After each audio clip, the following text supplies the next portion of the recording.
based on the unfair and partisan process that Mr. Schiff has been running.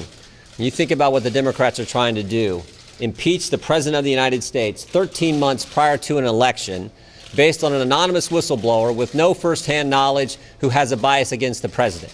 And the guy running the process, Chairman Schiff, didn't even tell us that he had met with the whistleblower prior to the whistleblower filing the complaint. We would like to unpack the last set of Schiff lies regarding the Volker testimony before we go to the next set of Schiff lies on Sondland or any further witnesses. Why not release the transcript so you can all see what Ambassador Volker told us? There is no wrongdoing. He was completely as clear as could be, no quid pro quo whatsoever. The two guys on the call, no quid pro quo whatsoever. Democrat chairman, after they read the transcript, said no quid pro quo whatsoever. But Adam Schiff doesn't want that information out there. Ambassador Volker in this interview last week, that treatment is the reason why the administration and the State Department said we're not going to subject Ambassador Sondland to the same treatment. And look, we were actually looking forward to hearing from Ambassador Sondland. We thought he was going to reinforce exactly what Ambassador Volker told us last week. But again, unfortunately, when you have a Speaker of the House who says we need to strike while the iron's hot, when you have a chairman of the committee who is so biased against this president that he wouldn't even tell us that he had met with, his staff had met with the whistleblower prior to the whistleblower filing the complaint. And frankly, this is a pattern with Mr. Schiff. He did the same thing, if you remember, the first big hearing the Democrats did this Congress, Michael Cohen. He didn't tell us that his staff had met with Mr. Cohen for hours prior to Mr. Cohen testifying. There's an argument. No, hold on a second. There's an argument in favor of cherry-picking selective releases of texts. There's an argument in favor of only telling the American public what is best in the interests of wanting to take down a sitting president.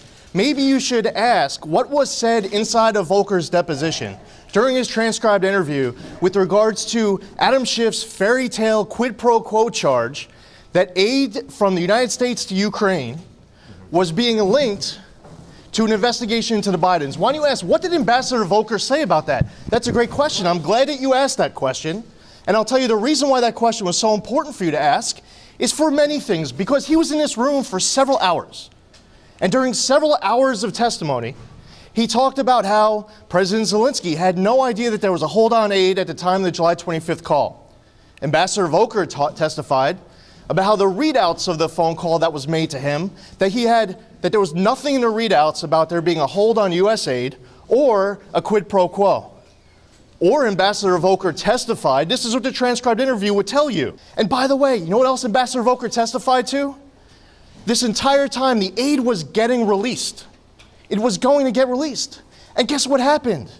The aid got released. And you know what didn't have to happen? There was no new investigation that had to get created. This whole thing is a fairy tale. Adam Schiff is misleading you, and you're playing along with it. Many of you are, and the American public is then getting deceived. When Adam Schiff said, for example, that President Trump was asking President Zelensky to manufacture dirt on the Bidens, you know what Ambassador Volker testified to? That was absolutely untrue. Now, that's what we would call an inconvenient fact for the narrative. You know what else Adam Schiff has been saying to you and the American public that was not true? That he had no contact with the whistleblower. He'd like to, but he didn't have any contact. He lied. You know what else he lied about? When he gave his opening statement from the acting director of national intelligence as to what was in front of the world as far as what the transcribed interview said. Now, going back to Ambassador Volker's transcribed interview and a process, we were here ready to do our part.